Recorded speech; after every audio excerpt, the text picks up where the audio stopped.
राधे राधे।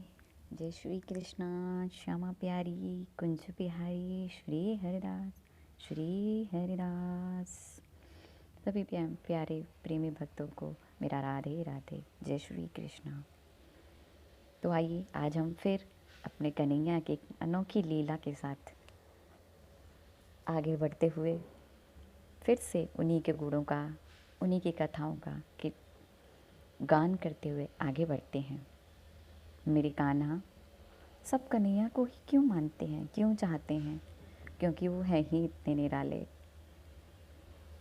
इसीलिए कहते हैं, मेरे कान्हा बांस बना दे मुझको गोविंद, मेरी मुरली बन तेरे हाथों में आऊं, छूकर अधर तुम्हारे मोहन, तेरे मन में ही बस जाऊं, सुध बुध खोकर साथ में तेरे, तीन लोक के दर्शन पाऊं, गोकुल की मैं खाली मटकी, तेरे ही भजनों से भर जाऊं, तेरे ही भजनों से भर जाऊं। इसीलिए तो हमारे लड्डू गोपाल हमारे कन्हैया को क्यों चाहते हैं भला सब। तो आइए इसी दृष्टांत को आगे उजागर करते हुए बढ़ते हैं। क्यों वो सबसे अनोखे और क्यों वो सबसे अलग हैं। और आपने एक चरितार्थ भी सुना ही होगा कि लड्डू गोपाल जी की छाती पर एक चरण का निशान देखते हो। क्यों? कहते हैं कि भगवान श्री कृष्ण के विग्रह लड्डू गोपाल की छाती पर चरण चिन्ह किसका है, और यह चरण चिन्ह उनकी छाती पर क्यों अंकित है? ये चिन्ह भगवान श्री कृष्ण के बाल स्वरूप लड्डू गोपाल और युगल स्वरूप सभी में चिन्हित होता है। तो आइए आप भी जानें इस जानकारी के बारे में। धर्म ग्रंथों के अनुसार महर्षि भृगु जी के मानस पुत्र हैं। उनकी पत्नी का नाम ख्याति था, जो दक्ष की पुत्री हैं। महर्षि भृगु सप्तऋषि मंडल के एक ऋषि हैं।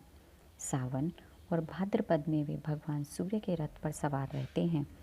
एक बार सरस्वती नदी के तट पर ऋषि मुनि एकत्रित होकर इस विषय पर चर्चा कर रहे थे कि ब्रह्मा जी, शिव जी और श्री विष्णु में सबसे बड़ी और श्रेष्ठ कौन है। तो आप बताइए, कौन श्रेष्ठ हो सकता है? इसका कोई निष्कर्ष न निकलता देख उन्होंने त्रिदेवों की परीक्षा लेने का निश्चय किया। अब ब्रह्मा जी के मानस पुत्र महर्षि भृगु को इस कार्य के लिए नियुक्त किया गया। महर्षि भृगु सर्वप्रथम ब्रह्मा जी के पास गए। उन्होंने न तो प्रणाम किया और न ही उनकी स्तुति की। यह देख ब्रह्मा जी क्रोधित हो गए। क्रोध की अधिकता से उनका मुख लाल हो गया, लेकिन फिर यह सोचकर कि ये उनके पुत्र हैं, उन्होंने हृदय में उठे क्रोध के आवेग को विवेक बुद्धि में दबा दिया। वहाँ से महर्षि भृगु फिर कैलाश गए। देवादिदेव भगवान महादेव ने देखा कि भृगु आ रहे हैं, तो वे प्रसन्न होकर अपने आसन से उठे और उनका आलिंगन करने के लिए भुजाएं फैला दी।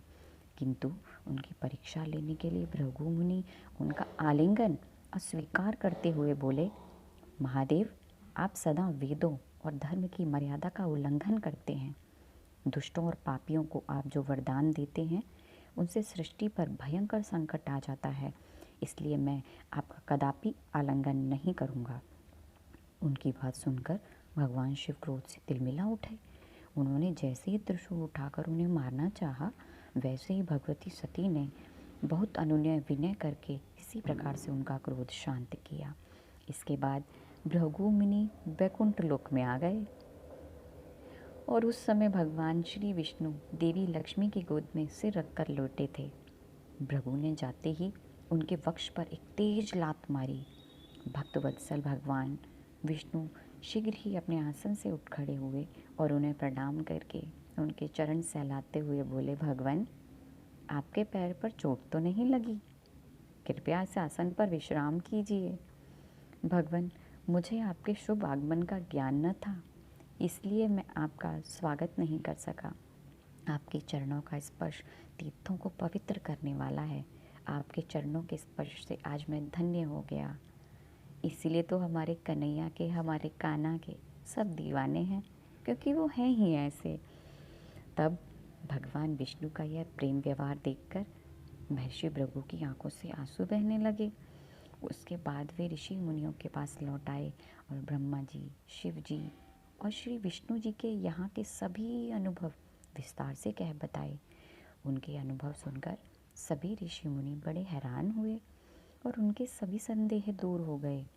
तभी से वे भगवान विष्णु को सर्वश्रेष्ठ मानकर, अर्थात हमारे कन्हैया को श्रेष्ठ मानकर उनकी पूजना अर्चना करने लगे। भृगु ऋषि के द्वारा मारी गई लात से उनके चरण चिन्ह भगवान विष्णु के स्वरूप उनके विग्रहों की छाती पर आज भी मौजूद हैं। ये चरण चिन्ह लड्डू गोपाल युगल